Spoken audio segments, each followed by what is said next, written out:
you remember last time, those of you that were here last week, we spoke about the fact that a person should not delay davening Musaf. On a day like Shabbos or Yontif, where we have a Musaf, davening, we shouldn't delay Musaf. So, even though it says in the Mishnah two opinions, that the Chachamim say you could daven Musaf all day long till sundown, but if you remember the other sage who argued with him, Rabbi Yehuda, he said no. Now Musaf has to be davened the latest 1 hour after noon, after Chatzos, after midday. That's the latest time to daven Musaf.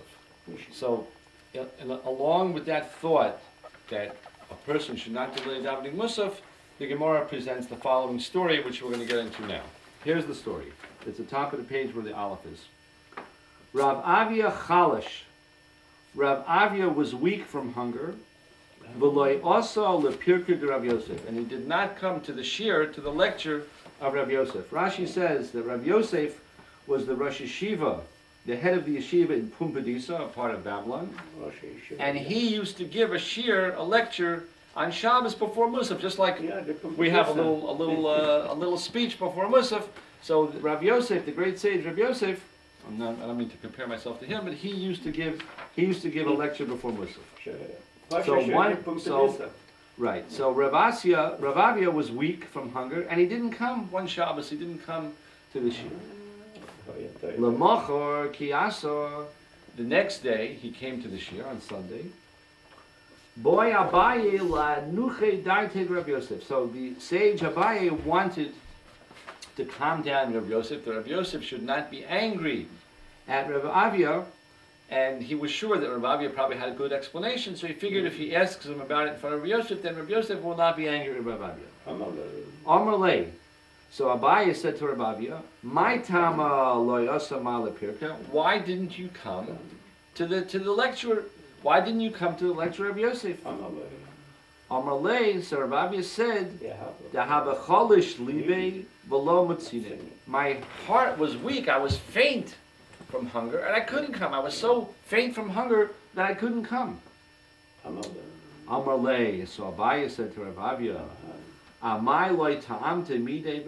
why didn't you have a little snack? Why didn't you take a little snack before Musaf and then come to the lecture? Amar lei, so Rav Avia said to him, don't you hold by the law of Rav Huna? The Amar Rav Huna, that Rav Huna said, also lo la'odem sheyitam klum. Kodem sheyispal tefillas u'musafin. Rav Huna said a person is not allowed to eat anything before he davens Musaf on Shabbos or Yontif. So how could you tell me I should have gone and eaten something and then come to the shir when Rav Huna says you're not allowed to eat anything on Shabbos or Yontif before you daven Musaf? Amar lei. So then Abaye said to him, Iboy le lamar l'saluya tzelusa d'musafin b'yochid. What you should have done is, you should have davened Musaf by yourself without a minyan, then had something to eat, and then come to no, you should have davened Musaf at home, had something to eat, and then you could have made it to the lecture of Rabbi Yosef. Amar lei. So Rav Avia said to him, don't you hold by that which the great sage Rabbi Yochanan said? The Rabbi Yochanan said, a person is not allowed to daven before the minyan. In other words, if you know, let's say the minyan is davening Musaf at 12 o'clock, even though you're at home and you want to daven Musaf at 11:30, you're not allowed to do it. You're not allowed to daven before the minyan. Amar lei. So Rav Avia said to him, La bitzbar Allah. I never learned such a law. I never learned such a law that you can't daven at home Musaf before the minyan. Amar Rav Abba, so Rav Abba said, B'tzibur shanu. We learn this law in a minyan, not if you're at home. We learn this law if you're in other words, let's say you're in the shul, and for whatever reason, you're in a hurry, or whatever reason, you're in the shul, you say, I'm going to daven Musaf before the minyan, and I'm going to scoot out. So that you're not allowed to do. Right. In the shul, you have to daven with the minyan. But if you're at home, you could daven earlier. So then the Gemora says, V'lav hilchasa loiki Rav Huna v'lo Rav Yeshua ben Levi. The halacha is not like Rav Huna, and not like Rav Yeshua ben Levi. Ki Rav Huna, what do you mean the law is not like Rav Huna?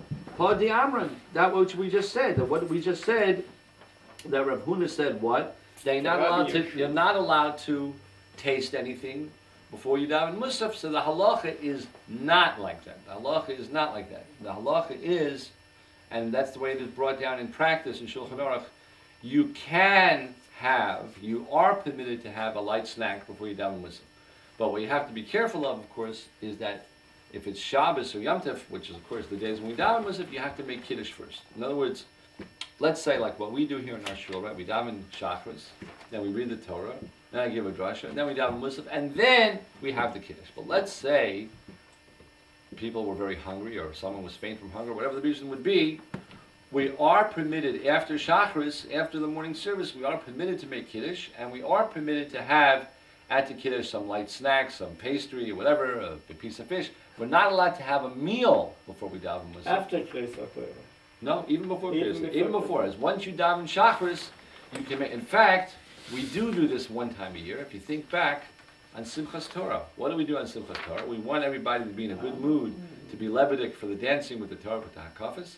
So what we do is on Simchas Torah, we make Kiddush after Shachris. Everyone has l'chaim and some pastry, and then we dance around. So you are allowed to taste something before Musaf, providing that you daven. Can you do Musaf and Yeshika? That's why in Simchas Torah we do duchen and Shabbos.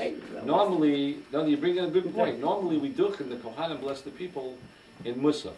Simchas Torah is the only time of year when we do the duchen and Shabbos because we're afraid that by Musaf people might already be intoxicated. Okay, so the halach is not like Rav Huna. You are allowed to eat something before Musaf, provided you make Kiddush. V'lo Rabbi Yeshua ben Levi, and not like Rabbi Yeshua ben Levi. What did he say? Rabbi Yeshua ben Levi. Rabbi Yeshua ben Levi said, "Kivan sheyagia zaman tfilas mincha."